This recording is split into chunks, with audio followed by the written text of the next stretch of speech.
पद्म विभूषण कल्याण सिंह श्री राम जन्मभूमि आंदोलन के नायकों में शामिल थे।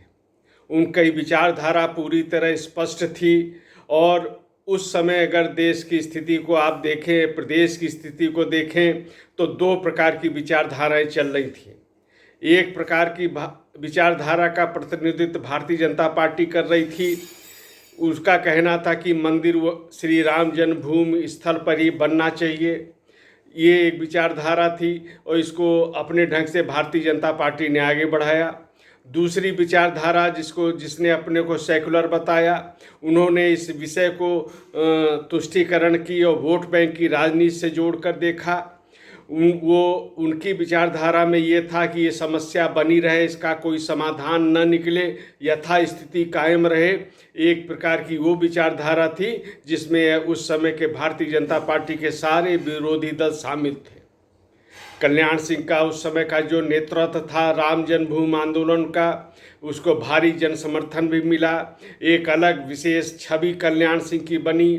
भारतीय जनता पार्टी ने उनकी पुण्यतिथि पर अलीगढ़, जो उनका जन्मभूमि थे, प्रारंभिक कर्म क्षेत्र था, वहाँ पे हिंदू गौरव दिवस का आयोजन किया, जनसभा की। उसमें केंद्रीय गृह मंत्री अमित शाह, मुख्यमंत्री योगी आदित्यनाथ, पीयूष गोयल और उप मुख्यमंत्री ब्रजेश पाठक, केशव प्रसाद मौर्य, भारतीय जनता पार्टी के प्रदेश अध्यक्ष भूपेंद्र सिंह चौधरी, संगठन महामंत्री धर्मपाल जी शामिल हुए।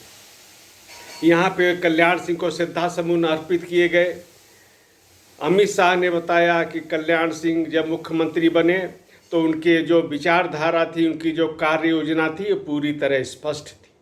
वो ये थी कि समरसता के साथ जो वंचित वर्ग है, पिछड़ा वर्ग है, उन सबका कल्याण करना, उनका हित करना और इसके साथ ही सामाजिक सौहार्द समरसता को भी कायम रखना, ये उनका एक कार्य योजना थी और एक इस पर उन्होंने अमल किया। इसके साथ ही वो श्री राम जन्मभूमि आंदोलन के दिशा में जो बाधाएं आती थीं, उनके निवारण करने का भी उन्होंने मुख्यमंत्री के रूप में यथासंभव प्रयास भी किया। दो बातों के लिए उनका एक विशेष तौर पे स्मरण करना चाहिए। एक ये कि जब उन्होंने मुख्यमंत्री थे तो उन्होंने कहा कि कार्य सेवकों पर गोली नहीं चलाएंगे, नहीं चलाएंगे, नहीं चलाएंगे। ये शब्द 3 बार कह के उन्होंने अपनी एक दृढ़ता का परिचय दिया था और इस पे अमल भी किया। वो जानते थे केंद्र में कांग्रेस की नेतृत्व की सरकार है, वो सरकार इसको स्वीकार नहीं करेगी, वो इसी कारण उनकी सरकार को हटना भी पड़ेगा। लेकिन कल्याण सिंह ने राम मंदिर के निर्माण के लिए अपनी जो मुख्यमंत्री की कुर्सी थी उसको दांव पे लगा दिया और उसका परित्याग भी कर दिया। ये भगवान राम के प्रति उनकी श्रद्धा और सम्मान का एक परिचय। इसके बाद दूसरा जो प्रसंग है वो स्मरण आता है। कल्याण सिंह ने कहा बाबरी ढांचा अगर वहाँ पर रहता तो श्री राम मंदिर के निर्माण की स्थिति ही नहीं आती, जैसा कि न्यायिक आदेश के बाद निर्माण कार्य शुरू हुआ।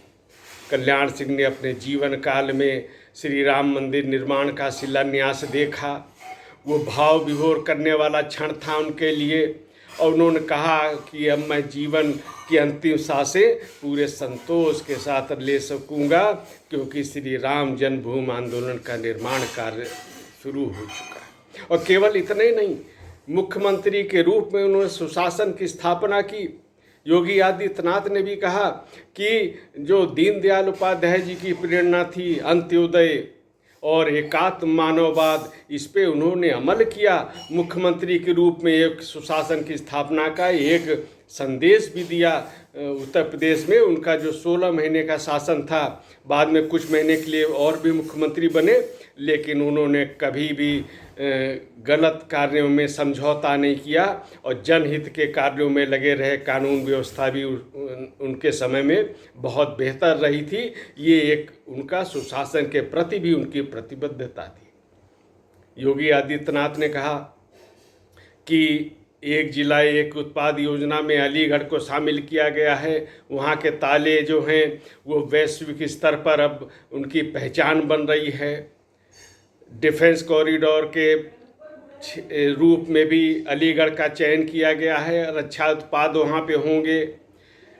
इसके अलावा ये बताया गया कि वर्तमान जो सरकार है नरेंद्र मोदी की हो चाहे उत्तर प्रदेश की योगी सरकार हो, कल्याण सिंह के जो वंचितों के कल्याण का जो उनका विचार था उस पर पूरी तरह अमल किया जा रहा है।